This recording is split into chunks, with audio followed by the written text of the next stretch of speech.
your purpose is to be an experiencer. That's your purpose. And through those experiences, you are to assume a preference, what it is you would like to have in your experience, what it is you would like to have in the world.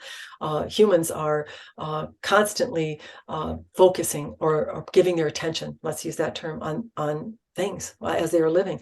And this universe is an all-inclusive resort that you are on. The minute that you focus on something, the minute you look at it or think about it, it's automatically sucked in. Yeah, the universe bigger. Yeah, as soon as you do it. And so are you. And you can't spit it back out. It's in there. And a lot of humans will get nervous about that because they might have some negative thoughts. We'll talk about that in a minute. They're not really negative, but in any sense, they will worry that they have focused upon some negativity and that now it's in their universe and they can't get it out. We say, don't worry about it. If you're standing in the now moment and you're conscious, this is what we are. We're consciousness. A human oftentimes is unconscious. That's the difference. But if you make yourself into a master, which is conscious, a master is conscious of how he is choosing to feel, He's not being made to feel a certain way. He's not blaming someone that he feels a certain way. He's simply choosing how he will feel. Yeah, this is what a master does. And so Go ahead.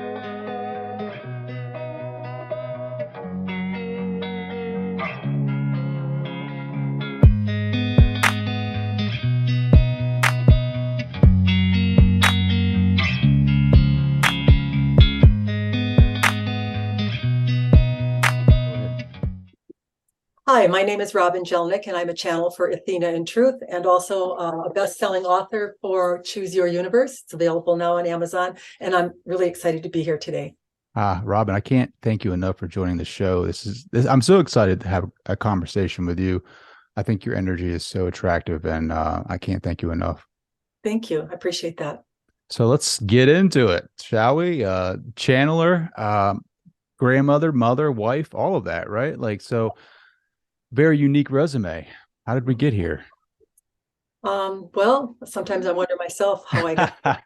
The old saying, is it chasing you or are you chasing it? And I think the answer to that question is it is chasing you when the timing is right. And sometimes it can feel like a little bit of both. But I've spent a good part of my life being very interested in spirituality, reading everything that I could. It's always been a passion for me. It really took off when my kids went away to college because that was also a passion. Raising my family was very important to me. So I don't think any earlier than, even though I was reading all through my 20s and 30s, I don't think until my 40s when some of the spiritual awakening things started to happen that I would have really had the time or been ready for it. So the timing is, I know people sometimes that are on this path are very excited about setting a time or wanting things to happen really fast, but there's definitely some type of an intelligence that makes that determination, and it's not yours, is all I would say. And so, yeah, it's been an interesting thing that I have experienced, especially being the age that I am now. I'm 63 now, and this began probably at about age 60 when I actually had the contact with the group that I'm channeling. However, I'd had a lot of different spiritual experiences prior to that happening from my early 40s on that I don't think they're necessary for channeling. I don't think all channelers have Kundalini awakenings, but I think the ones that do, it creates kind of a magnetism or an ability to really connect with people through your energy system. And I've noticed that when I do sessions with clients, it's very long lasting and really a connective experience for them that seems to be, it's not something you need every week or that you have to keep coming back for. And I think that's one of the things I'm most proud of. People aren't coming back because they're dissatisfied. They're not coming back as often because they're actually getting what they need and then taking off and running with it. And that's really the most rewarding thing to me. And that's what I want to see happen is to really have this spread and grow. And I think some of that does have to do with the Kundalini energy. It's a spreading effect that people that are coming to me are really on a spiritual path, wanting to help humanity. They're wanting to serve. They're very interested in knowing more about themselves, why they're here, what's going on the planet, and all those kinds of things. And that's really the only kind of people that I've been getting are people that want to serve humanity. So I'm really grateful for the experience I've had so far with it. Sure. So in those 3 years, right, the 3 short years of channeling, like how has it changed your philosophy, their teachings, as opposed to what you were reading before? Yeah. I so much peace and letting go and happiness and a general feeling of I don't have to be perfect, not caring so much how I'm perceived. I used to worry about people finding out about it, what they would think about me. They're going to think I'm crazy. Then the group would say to me, well, you should really not worry so much about who you think Robin is and start thinking about who you really are. And so that's kind of been the process that unfolded. And what's really unique and kind of cool about it is it happens so gradually that all of a sudden you turn around and there's these really profound changes in yourself that you don't really know how it happened or when it happened. It's just like they describe it as going through puberty. You don't one day wake up and think, no, I'm interested in sex and having a baby and all of those things. It's like there's this very gradual shift or change occurs, and all of a sudden you just find yourself that way. And the whole idea that when I started this path, I very much was thinking I should eat better, I should meditate, I should, all kinds of things, and be a better person, never say the wrong thing, and try to make myself into this what I thought was a spiritual person. And what I've found out is everybody's a spiritual person, and that there's no level of perfection that you're expected to attain or get to. And that's been kind of the most relaxing thing to me about it, is that I can just live my life and enjoy myself. And I don't feel like I have to be anything, that I have to prove something, that I have to behave in a certain way or any of that. I've kind of let go of all of that dogma. And actually that's what it was. It kind of comes with religion. And I would say it very much comes in this situation too, where people start to place things on you that they feel a spiritual person does. And that's just not really how it is. And you can create this experience for you. It's the same as what you do or what a doctor does. People will study, they will have a desire, an interest in something, and they believe in themselves as they do it. And that's how things are created. And I think the channeling experience is the same way. I really loved it. I loved listening to it. I loved watching it. I had a friend that was a channeler. And so, I feel like that just the sheer joy of watching it and enjoying it is kind of what brought it to me. That's the way I would explain it. Brought to you. Now, your group that you channel is Athena, right? Yes. And how do you recognize their presence, like from anyone else? Yeah. Well, here's the thing. It doesn't seem a whole lot different than what you are as the human. And I think a lot of people that are interested in doing this really could miss it almost, because you're channeling right now, whether you know it or not, or you wouldn't be in the body that you're in. And there's just this very easy me letting go, like just deciding I'm going to move out right now, and then them just moving in. And in a sense, they just take over or become whatever I normally am. They are, yeah. And so it's just kind of this very natural thing that happens. In the beginning, I used to have to apply a little bit of focus where I would want to listen. I would be interested. And so if my consciousness gets peaked, immediately I can feel them sucking out. It's not as good of a transmission is if I don't think about it or allow myself to have an opinion or a judgment about anything. It's why it doesn't work for me. I can't ask a question for myself because I would have to come in. I can't go outside and tell my husband to ask for me because I start listening. And so any type of cognitive thought or myself as Robin trying to get something out of it doesn't work that way for me. In the automatic writing that happened in the writing of the book, I didn't know that I could do it. I'm not a writer. I would never be able to write a book. And I just sit down and say, okay, I'm ready. And then the typing starts, and it's just the same as channeling. And my eyes are open when I do that. But for some reason, when I do it face to face with people, I just like to have my eyes closed. And I've actually had clients tell me they prefer it because sometimes there's some really personal things that people want to discuss and they would prefer not to have someone looking at them. So I don't know if that answers your question or Sure. not. Yeah. Do you go in like, so you say that you like, if there's a question that you're interested in, you can feel your consciousness kind of coming back to the forefront. Like when Yes. you're not conscious, right? Are you going somewhere else? Are you conscious of being in a different reality? No, I'm not conscious of being in a different reality. Robin is somewhere where I can hear words. I can hear what sounds like my voice, but doesn't really feel like Robin does. but there's some awareness. But after the session ends, or like after our exchange would end today, by the time I would take a couple minute walk back to my house out of my office, we would just start to dissipate. What I found is they're very willing to satisfy me. They want me to be happy. In the beginning, when I first started doing sessions, I had more recall after I would get done. And so if I had a client that experienced something that was really, for me as a mother, like the loss of a child or something horrific like that, I would carry it. And I just remember saying one day that this just can't go on. I just can't feel like this with, all the different people that I'm having exchanges with. And then immediately there was quite a big change that happened. And I would say even more recently, even the remembering right after the session, I prefer not to have it. So I said, I prefer to have less memory, and then I get less memory. So they're pretty honoring. They're thought provoked. So I'm not a person that has to sit and take time for them to acclimate my body or to come in. In fact, if I start thinking about them right away, they start nudging because they think that's their invitation to come in. It's not that I can't control it or deny it. I can. But oftentimes, if it's just with my family or whatever, I'll let them talk. So they're very used to being part of the family or out talking. It's quite a strange thing to explain to people, because I am just a regular person, and people know me as Robin one way. And, it's difficult to come out of that closet and then have them see you another way.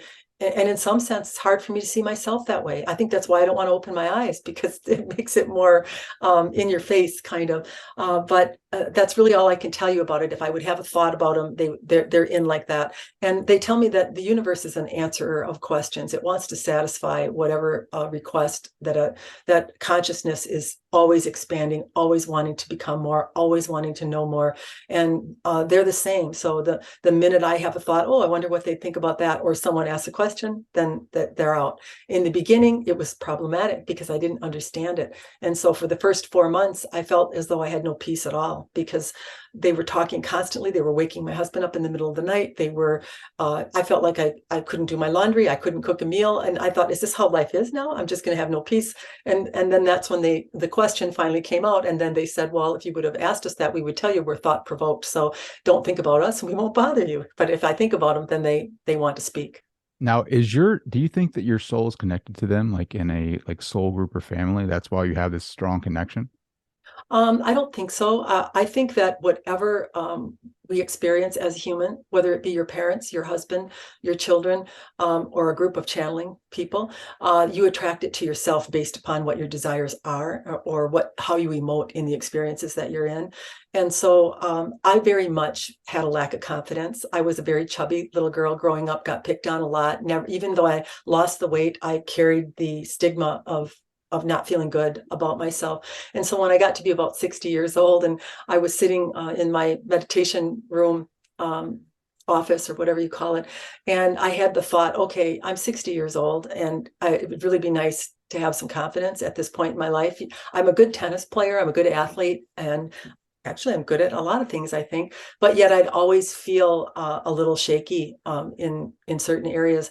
And that was the thing. I feel like if I were going to give anyone any advice that wanted to channel, that it is going to satisfy you on something within you, that if you can put a label on something that you would really like to experience in the invitation of wanting to become a channel. And mine was confidence, and that's when I got the breath came in and the head went back, and I thought, that's not me. I don't act that way. I don't feel that way. And I felt, for the first time in my life, I felt that presence and that confidence that I had never felt before. And that was the first time that I was introduced to Athena. That's so beautiful, right? Like, there's just so many questions that I have for you personally. Like, how did you discern the information that was coming through to be accurate, or like that? Was it just the resonance with that? Well, when it first happened, it was strained. My voice box hurt. I sweated profusely. It happened on vacation. I thought I was going to go through all my clothes, and I thought, this is ridiculous. And it was not comfortable at all, but it very quickly acclimated. I would say within a couple of weeks, it started, and it just got better and better and better. It's just a flow. There's no interruption in it. There's no hesitation in it. no thinking on my part whatsoever. The same with writing. There's no way that I could come up with the things that come out of their mouths. And it's very spontaneous. If I'm in a situation like my husband and I like take a sauna in the morning, I could never get through it. I get like maybe 7 to 10 minutes and a download comes, and it feels very much like I got to go to the bathroom. I have to go now. I can't wait until I'm done with the sauna, because it just builds a block of it. That's the only way I can describe it. A volume or a block of information will build that you have to unload. You just have to go get the recorder out and let it release itself. And then, of course, I'll listen back to it afterwards and realize that it's nothing that I could have come up with. So that's the only way I can really explain it to you. I guess I would say I don't really have any negative feelings towards anyone, I would say, that's in my experience that doesn't believe in what I'm doing or thinks it's not possible, because I, quite honestly, if I had never been exposed to this or had this happen to myself, I'd probably feel the same way. I probably would think it's crazy and not normal. I think the beautiful thing about it is I did have a choice how I would want to do it. In the beginning, they said, well, do you want to just write, or do you want us to speak through you? Do you want us to talk to you? And then you talk as though it's you saying you're just a wise person now. And I thought, no, I'm just going to let it come through in its natural state, because I think it's really wonderful for people to know that you never really die, and that this consciousness that is you will continue on after you leave the body that you're in, and they're evidence of that. And so I really like that example or part of it, and that's why I chose to do it that way. Mm. So, is there any downloads that you've had recently that have been really powerful in your life and helped you make some positive change? Yeah, and I would say, even though I told you I cannot use it for myself necessarily, I do listen to a lot of the material, and there is an enhancement in being in that energetic state, or when I'm doing a lot of sessions, I get the benefit of being in that high vibration of which they are. And I think that is definitely, I noticed some changes in myself, very much more honest, less honest about how I feel, very much more comfortable with myself. I'm just trying to think of some of the changes and it's something that you don't see it right away, but all of a sudden you start to think back or remember when it first began. And I think in the beginning, I was just terrified at someone realizing what I'm doing. I thought they would think I'm crazy, and since then, it's spread through different towns that I used to live in. People have stumbled upon it. And at What first, are they saying? What are they saying to you? Are they reaching out saying, "Give I me a don't think reading"? I had a really funny incident of a lady that I played tennis with in Florida, and I got a phone call, and she said that she was really struggling with something in her life, and she sat down in front of her computer and typed in that she needed some kind of guidance from somebody or something. And my video came up, and here she and I had played tennis together for years. She had no idea what I did, and we both had quite a laugh about that, because it was definitely some kind of a sign. And I don't know how many people really, I don't run around telling people, hey, this is what I do. People come to you at the right time. If you're going to worry about it, you're probably going to get situations to worry about. So I haven't really had anybody other than this one person, actually, although I know that I hear through other people, oh, you've been outed, other people that know me.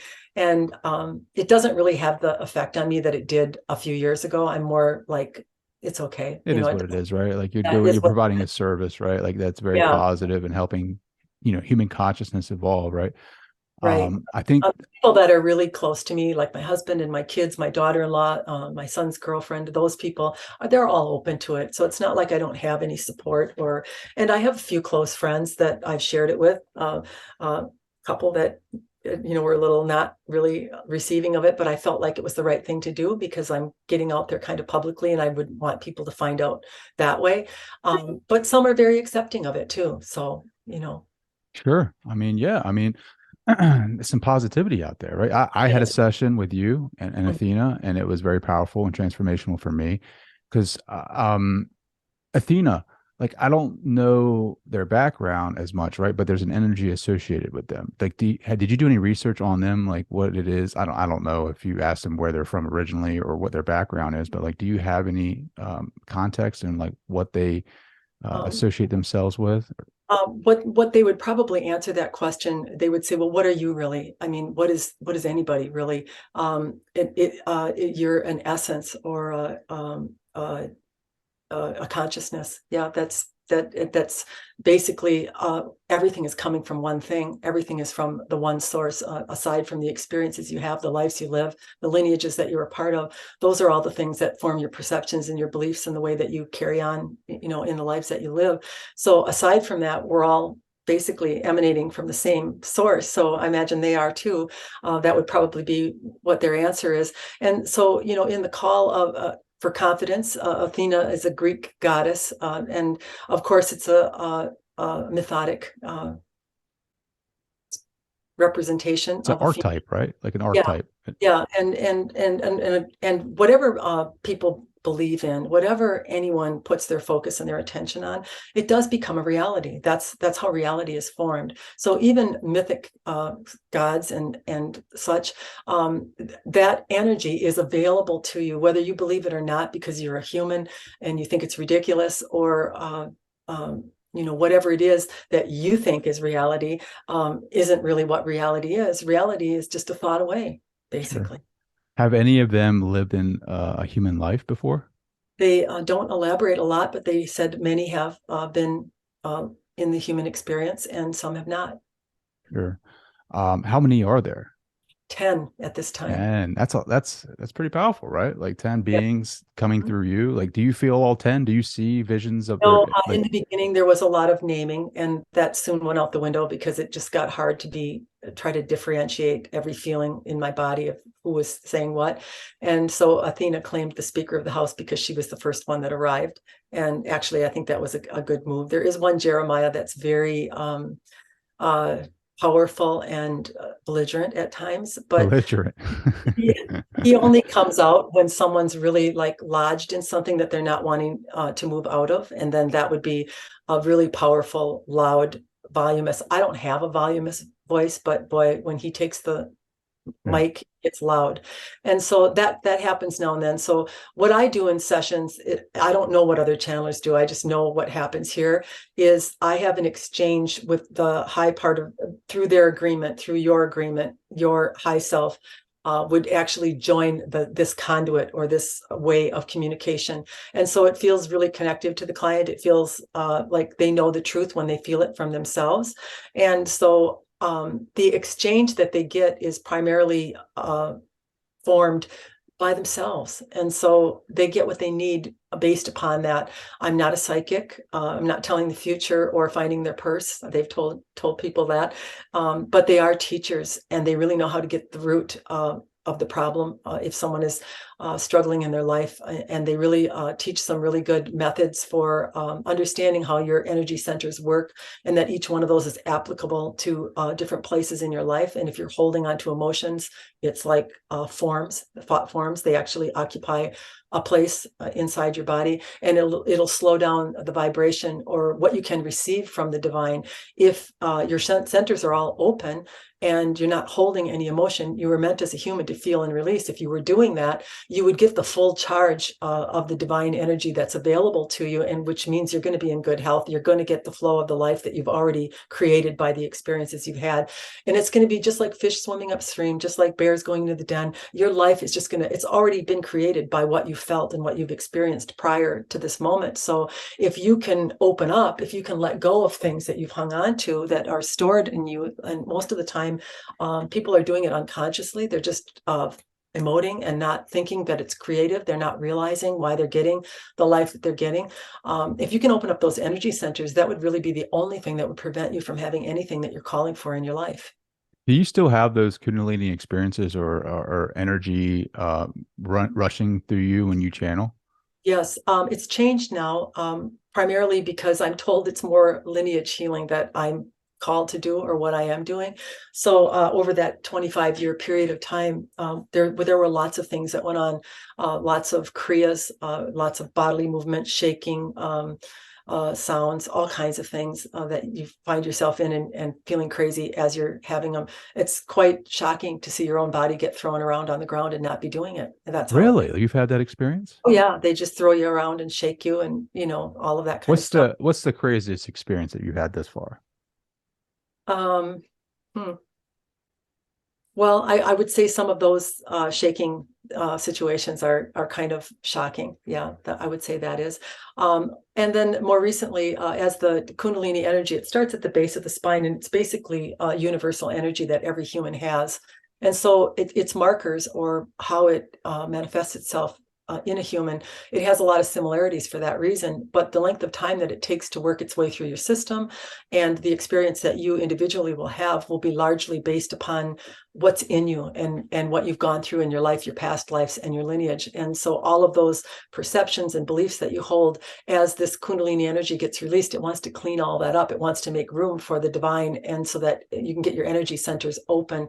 And that's kind of the process that I went through, stumbling around, didn't really know what I was doing. It was 25 years ago. And I didn't really have anyone, to show me at that time. I don't even remember if 25 years ago, if I was looking on the internet, or it wasn't that big then, I don't think. But, and I tried to read as many books as I could about it. And it did help. But, what has happened since then is it's finally made its full ascent. And when it reached the top, there was an announcement. I guess that would be added to the weirdness list, where this being Shiva kept announcing his name, that he had arrived. And what that basically means is the divine feminine energy that is the Kundalini energy at the base of the spine. Eventually, when it's trying to make its way to the top to meet the male energy, which is the Shiva energy, and then it becomes unified, and it is now a transferable energy. So that kind of explains to me a little bit why sessions have the effect that they do, or why people get the benefit that they do, because that's kind of being leaked through the entire process. It's an activator, I would call it that, of people, and the kind of people that I get want to be activated. The unique thing about Kundalini is you are the creator of your experience, so anyone can awaken their Kundalini, and even if you were wanting it for not good, perhaps. And there have been people throughout time who have exploited, both sexually, money, whatever, and it creates a magnetism. It actually helps you attract others in the spiritual pursuit to you. But if you could be not well-meaning and still awaken your Kundalini, and you could use it not for the purposes that's intended for. Now, my group would say we're not excluding, but we are including those that want to serve humanity, that want to have an activation because this is their passion, that they want to help people, that they want to make the world a better place. But another thing that people don't understand, that want a Kundalini rising, that you don't really want to do it when you haven't done the work on yourself, because it accelerates your vibration, and anything that's contained in those energy centers will start kicking in. And so if you have a lot of negativity, you will get a barrage of experiences to shine a light on you where you've got something held that isn't going to be very to your liking. Wow. Yeah. What does that Kundalini experience feel like for you, right? Like when you had it, like what was going through your body? It was the most confirming moment I've ever had in my life. And I've had 2 children, but having that experience was like one of the most grateful moments of my life, because I had done a lot of reading about the chakras. I had done a lot of research about Kundalini. And so I believed in it. I think I believed in it. But when you actually get the profound experience, then it's confirmed in you. And now you just don't give one hoot in hell what anybody thinks about you or about it, because you've had the experience, and you know that it exists, and you know what the effects of it are once you have it happen. And it very much followed what I have read, and I'm not saying everyone gets it this way, but I had all the classic signs. The hummingbirds kicked in, the buzzing sound, just loud, like the whole room was filled. And then there was like my hand shut up, and there was like a jolt of lightning. It felt like hit me, and that was what started all that spinning. And before the snake actually travels up, every center starts spinning, and then that Kundalini snake, or whatever you call it, that rose, and I felt it penetrate each one of the centers, and where it hit things that maybe it wasn't quite prepared or open, it would back up and go again. And there was even a little pinching, a little discomfort, I would say, with that. So I'm sure I had some blockages. And looking back on it now, I had what was a partial rising. It veered off, and I had like 2 years of what I would call the dark night of the soul, where a lot of crap was coming up, and I just wasn't having my best life, I would say, during that time. Everything went flat. I didn't really care about shopping. I didn't really care about going out to eat. There were certain friendships that were just dull to me. Things just were not what they were at one time. And then what happened is about 2 years later, it came down through the head. I've never heard of that happening. And it made its way that way. It must not have been able to get up the other way. And after that, everything kind of started to smooth out. The thing with the Kundalini that's really interesting is you can have these dynamiting experiences that just blow you up, and then you can just go 2 years with nothing, but it's still in there working, whether you know it or not. It's still going on. But now mine has gotten to the point where if I sit down for a moment, I go into kriyas, and there's a very much difference between the Kundalini consciousness energy is the energy that will unite you with yourself. Your divine self is what it is. And so that's a whole nother animal that's different than the group. So it's like two things that I have going on. So I have, the connection to the divine part of Robin when I'm sitting, and a lot of the kriyas start, and that just goes into this blissful, ecstatic state that you just don't really care to do anything else. You could just stay there all day. And I've told people this, that Kundalini energy has a mind of its own, because it is a consciousness. It's like your consciousness, and this is operating within your system. And so once in a while, you got to rein her in. You got to say, hey, that's enough. I got other things to do today. It would just go on all day long if you would allow it to, and never be satisfied. So that's one thing I've kind of learned too. I'll usually, maybe I'll go in and I get the urge or the message to just give a little time, and I'll say, okay, it's going to be like 45 minutes today, because that's all the time I have. So I kind of set a parameter down that I'm not going to stay in there for 2 hours. Obviously I have other things to do, but that's kind of how that works. And yeah, it's a whole nother consciousness, Sure. basically.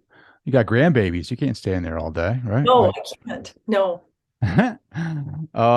cool. Well, do you want to bring in Athena and like we can hang out for a bit and chat? Oh, we've been here the whole time. Oh, there you Yes. are. We are always listening. We are ever present, you see. Man, that was quick. Thank you for taking the What is it time. what is it that you would like to talk about today that would be of interest to you? I I have been listening to a lot of channeling recently, thanks to your session with me and a couple of others. And I just wanted to know, is this the ability to channel? Is this a lost technology that we have forgotten about? Uh, uh, well, quite honestly, as Robin told you, you are channeling right now. You are consciousness that is using a tool, the human, yeah, to experience for you, so that you can see yourself in form as the divine. Now, many humans come here, yeah, to the earth, and they forget all about the divine, and they become the human. And they become to suffer. Yeah, they forget that they are the creators, that they can actually direct themselves to the life that they are wanting to live. But oftentimes, this is forgotten when they become stimulated or upset. Let's use that term. They move into this emotion or emotive state, and they just keep sending out the same signal over and over again. And then life keeps giving them, or the universe keeps sending them the same type of experiences over and over again. And then they start to think that they're a victim, that life sucks, that this is not what they had hoped for. Yeah. But then they forget all about their part in it, or the role that they are playing, you see. Hmm. What are you experiencing where you're at? We are pure consciousness. We're not that different than you are. What's different than us is we don't have any held closed energy centers or anything that is preventing us from the full volume of the divine source that we emanate from.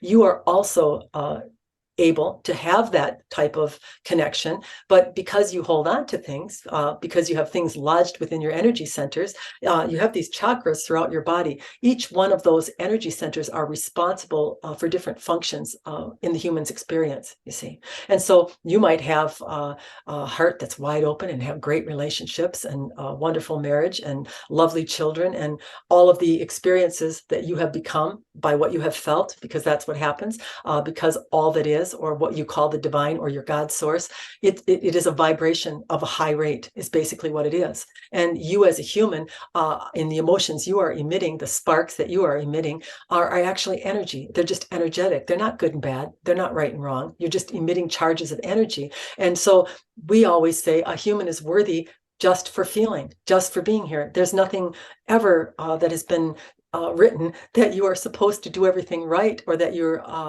imperfect, or have something that you should be judged for or condemned for. This is not what a human is for. A human is experiential, so that the divine may gather a preference. If a human would have an experience and then just let go of it, even if it was negative, and know that a greater preference has been born, because as they had the negative charge of energy released, all that is simply sucked that up to the level that they vibrate at. They became greater for it. The universe became bigger for it. And it would simply flow right back into you if you had felt and released the way that you were intended to. Humans don't do that. They hold. And why do they hold? Because they've been hurt, they've been injured, they are afraid that perhaps they might get another experience that they're not wanting. So they close, they constrict, let's use that term. And as you constrict, you're actually denying yourself your own health, your own well-being, your own flow. Life is a flow. The human is not creating the life. They think they are. They think they're getting the spouse. They think they're getting the job. They think they're creating everything, but they're not. All they are doing is creating preferences, and the divine is satisfying those. And when they plug themselves up by hanging on to the experience of the preference, they cannot get the flow. And then they sit in the sending the preference, this negative emotion over and over again, you see. So we create a reality through our experience in the moment, emotionally. Absolutely. Yes. The life that you're living right now has already been created. You've already lived it. You've already emoted. You've already felt it. You've already had experiences with others and drawn conclusions and perceptions and beliefs surrounding it. This is what created the life that you're standing in right now. And it's what's creating your future lives, by the way, especially humans that are creating unconsciously. They have a lot of emotion packed up in their energy centers, and it's sending that same piece of mail over and over again. And out in front of them, lives are forming. And it's including that piece of mail. If you want to have a different life, the life that you would love, the life that you would be grateful to have, you have to become grateful in the one you're in. How important, or what is the key, right, to awakening? Is it Love of self. love of self? Ask us what that is, and we will tell you. What is love of self? Love of self is surrendering to the human experience with no judgment or condemnation, no expectation, no need to change it, no idea that something has been done wrong, no idea that you should ever be guilty or shamed by anything, that you went out and had an experience and emoted because of it. That's self-love. What happens when we learn to do that? Floodgates open. You think as a human, you know what would make you happy. Who do you think has a better view of what would make you happy? All that is, or you?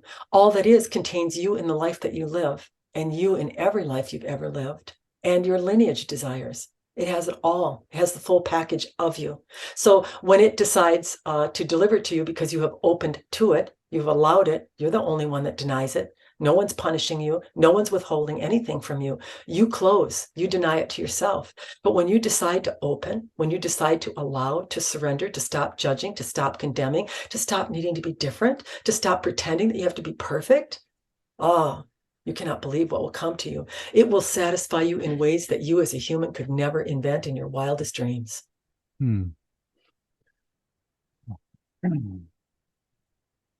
What's going on in our world right now? Like, what do we need to hear the most right now moving forward as human consciousness to help us evolve or become more aware of who we are?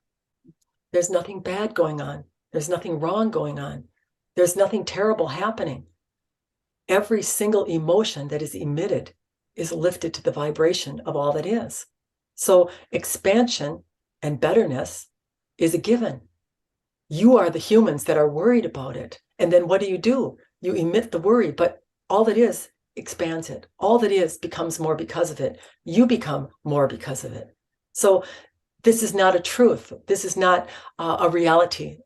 It's creating a reality for you in the experience that you're having. But in all that is, it is not. You see, there is no right and wrong. There is no good and bad. There is no judgment about how things are going or how they should be going. Any type of opposition to what is going on will only create more opposition. The only way that a human can be constructive in the environment that they are living in is to become the change that they want to see in the world and align to it. And what do we mean by align to it? In the love of self. This is what I would like to see in the world. And when you see something that you do not want to see, you don't shake a finger at it. You don't talk about it. You don't call your friends about it. You don't tell people that they're racist. You don't tell people that they're bad. You don't tell people anything. You simply emanate from yourself a vibrational tone that you would like to be adding to the world. If everyone would do this, there would be no problem, you see. Is there an end game to awakening, right? Or is the awakening the final destination, or is there more after that? It is never ending, ever expanding. You will never reach a level of consciousness where there is an end to it. So when we awaken, that's just another start, another beginning for another adventure. There is no line or line drawn, let's just use that term, on what an awakening is. Certainly, many humans will think a slight expansion in their consciousness means that they are awakened. Does not. It just means that they are able to hold a little bit greater amount of belief, perception, and understanding than when they once did. Yeah. And so that never ends. And so there will be never a level of satisfaction in that regard where I've made it, I'm at the top, I can go no higher. We don't look at it as greater than, better than, or higher. We look at it more as an ever expanding, ever learning, ever growing universe of which we are all a part of, you see. And there is no level that is any better than or higher than any other.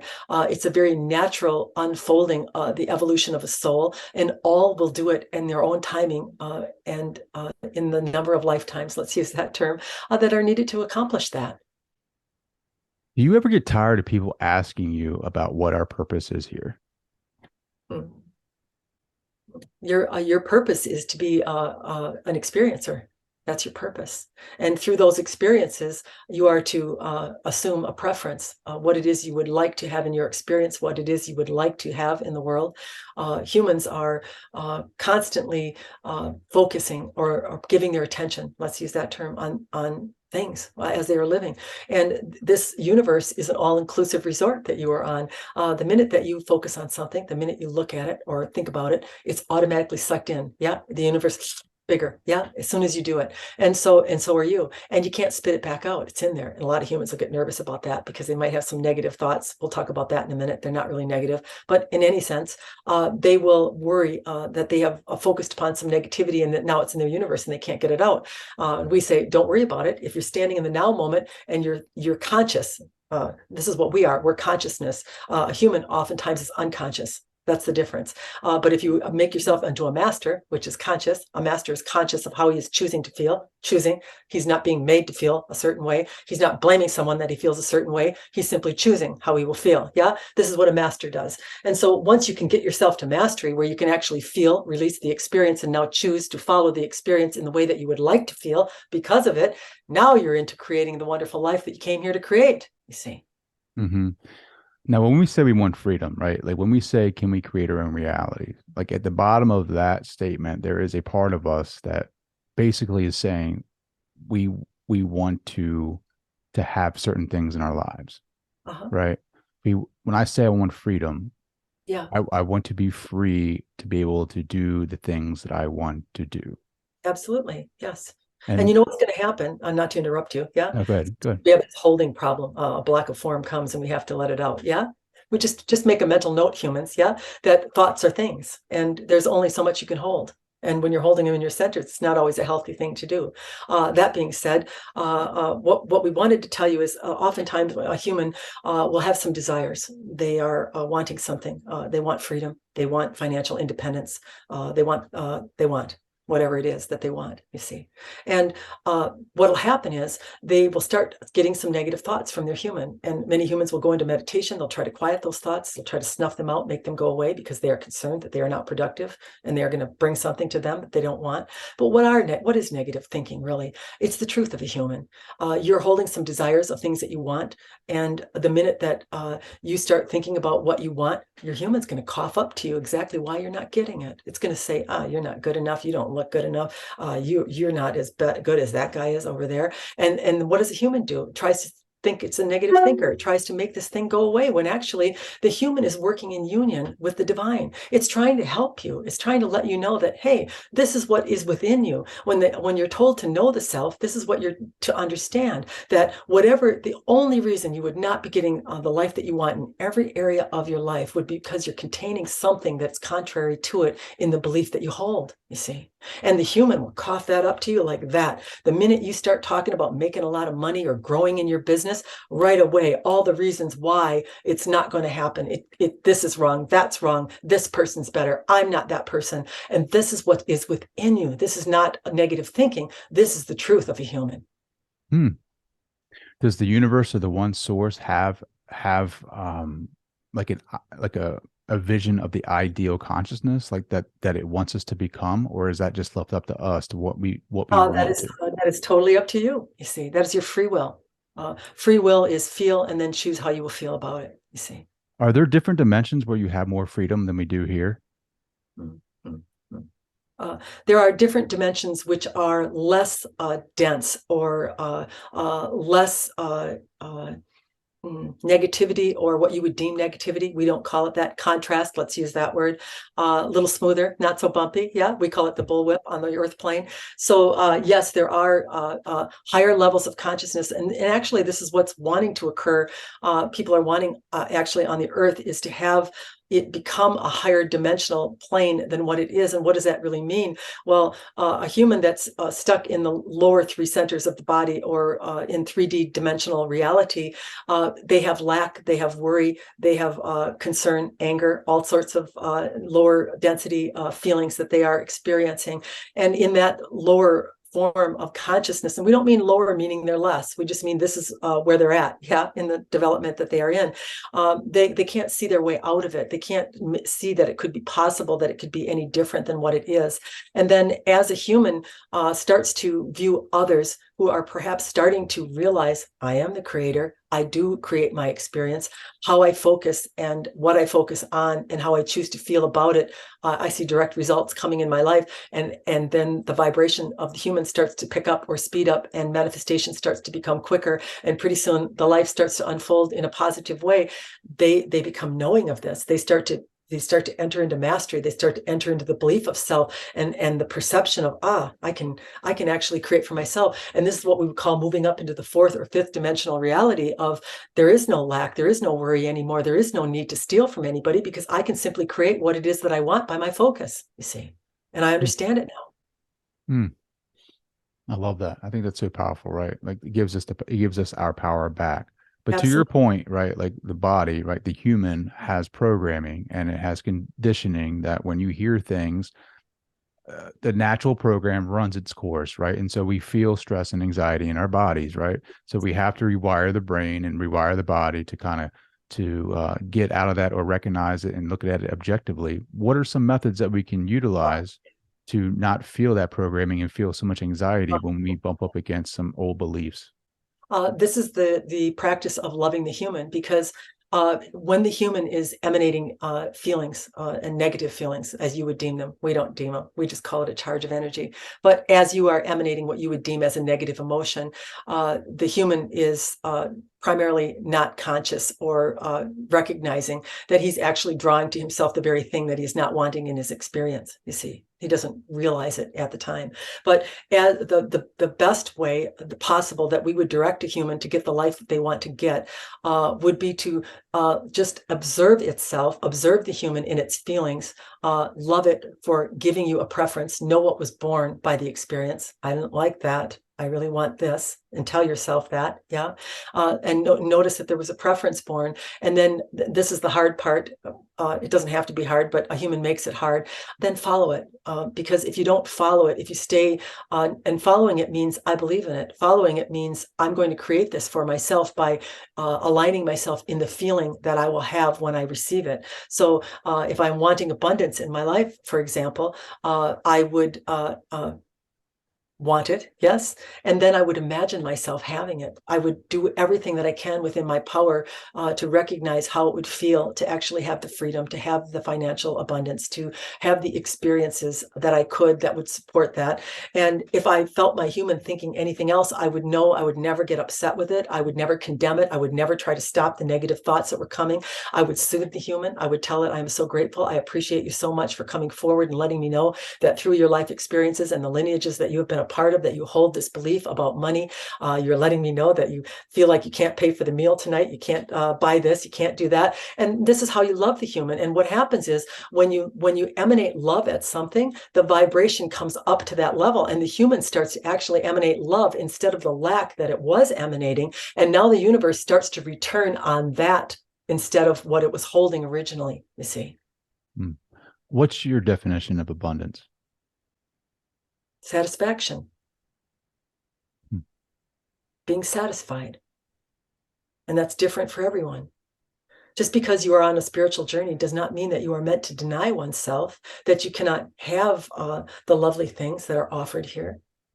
Many humans have gone into thinking that they shouldn't have this, they shouldn't need that, they shouldn't want this. And really that is not what it's about. It's about being satisfied, feeling joy, and in that joy, expanding the universe to a higher and greater degree because of it. You can create two ways. It matters not, actually. We and all that is would love for humans to get the life that they want to get in joy, in happiness, in feeling good as they are doing it. But make no mistake about it. We say everyone is worthy because it doesn't matter whether you're creating through suffering or you're creating through joy. All that is getting the benefit of it and expanding because of it. But we have come, let's talk about that for a moment, because we would like to train humans into the understanding that they don't have to do it in suffering, that they can actually pick the preference right away and go to that and let go of the suffering instead of creating over and over again in suffering and never seeing. Many will go through their whole lives and never, ever get to see what they have created through all the experiences that they've gone through. If they would just feel and release, if they would just love themselves, they would see a life unfold in front of them that they would be staggered by. So beautiful. Let me ask you this, right? So as 10 beings that come through Robin, how do you find satisfaction? We find satisfaction in every single experience that we are a part of, that we are joined in. We are merged together or united, all of us, as one speaks for us, but all are contributing at the same time, you see. And that might sound like a lot to you, but it's really not, because you as a human are projecting yourself into so many places right now as you sit before us and have no idea that you're doing it, you see. You are here, part of your consciousness as a human, but you can project your consciousness into the dog that you own a little bit, yeah, into the trees, into the rocks, into the insects, into the plants. There's a little piece of you in everything, see. One last message right now that you want to share with the audience. We want you to get the life that you came here to give, not through suffering, but through joy and happiness. And how you're going to do it? You're going to love your human for simply experiencing. You're going to align to yourself in whatever it is that happens. And you're not going to move into judgment or condemnation about it. You're going to surrender. You're going to put the white flag up. Get yourself a white flag. We think it's a good idea. And every time you get irritated, every time you feel disappointed in yourself, wave the flag and let it go. If you feel and release, if you decide to move ahead and go with the preference, you're going to get a beautiful life. Can we call on you when we need your help? Absolutely, you can. We are all emanating from the same one thing, you see. Athena, thank you so much. I really appreciate you coming here and sharing your message. Oh, it's our pleasure. We've enjoyed it more than words can say. There she is. Yeah, it's pretty quick. How do you feel? I feel fine, but as you can see, it's just a flow. Mm-hmm. That's just how it goes. It's so beautiful, right? But like, did before you had Athena, the group, come through you, did you have some of these beliefs? Like, did you feel like you had to be a certain way in order to get certain things? Oh yeah, I still do. I Yeah. mean, that's the surrender part. You're never, that's not going away. I think that's the misconception that a lot of people hold. Oh, I'm going to achieve an awakening and I'm just never going to feel bad again, or I'm never going to flub up again. That's not going to happen. All that happens is you just allow it. You just throw your arms up to it, and that's where the flow comes from. It doesn't come from you're never going to be perfect. No matter how hard you try to do it, you're never going to achieve a level of perfection that you're going to be satisfied with. And so you got to be satisfied with not being perfect. And that's really the point that I've gotten to, where I just have accepted that in this experience that we're all a part of, there's a lot going on here, and a lot of emotions, a lot of different experiences, and you're going to feel them. The only thing that's going to happen is by gaining this new awareness or understanding, is you're going to be able to move from them quicker, and they're going to have less creative value because of that. You're not going to stay in it for years at a time. You're going to feel it maybe a week if it's something, or maybe it will be a year if you've lost someone or something major has happened. But primarily, you're just going to get better at recognizing where you're at and where you want to go, and you just start to automatically kind of let go. And it's not you, the human, doing it. I think that's something to make abundantly clear. The human cannot transmute energy and it can't change itself, but the divine can. And so as you ask for this assistance, as you ask to be lifted out of areas that you're stuck in, that's how you get the assistance that you need. You're never going to get it by trying to conform yourself. Or people get really frustrated because maybe they've read all kinds of books and done all kinds of courses, and they turn around, they're doing the same old thing again, and they feel like they're backsliding, and they start condemning and judging, and that's something that I see all the time. And I've just realized that you just have to accept that this is the way it is here, and be okay with that, and love the experience, surrender to it. And in that way, your vibration will automatically rise when you're not hanging on to the thought forms that are bringing you down. When you start letting those go, that flow, you open up, it just starts coming in, and you start to realize that the only reason you weren't getting what you want is you were denying it to yourself in the belief that you had to be better than what you were. It's just not true. Hmm. Real quick, what lights your heart on fire? Oh, well, on a personal level, it's probably my grandchildren, to see that innocence. And I really think they had a lot to do with me entering into the channel state. I kind of reached a point in my life when they were born, and I just realized, how lucky I was to have the two boys that I have, that turned out as they did. And then to see them having their own children, it just put me in such a state of, I just surrendered. I said, if I never ever become anything else, this will have been enough. And, you look at, children and life the way you should, as something magical, as something special, innocent. And that's really what I got out of that experience. And so I'm really able to appreciate it at a much higher level than I think I could have ever before this ever happened to me. Ah, Robin, I can't thank you enough for joining the show. Thank you. Appreciate being on.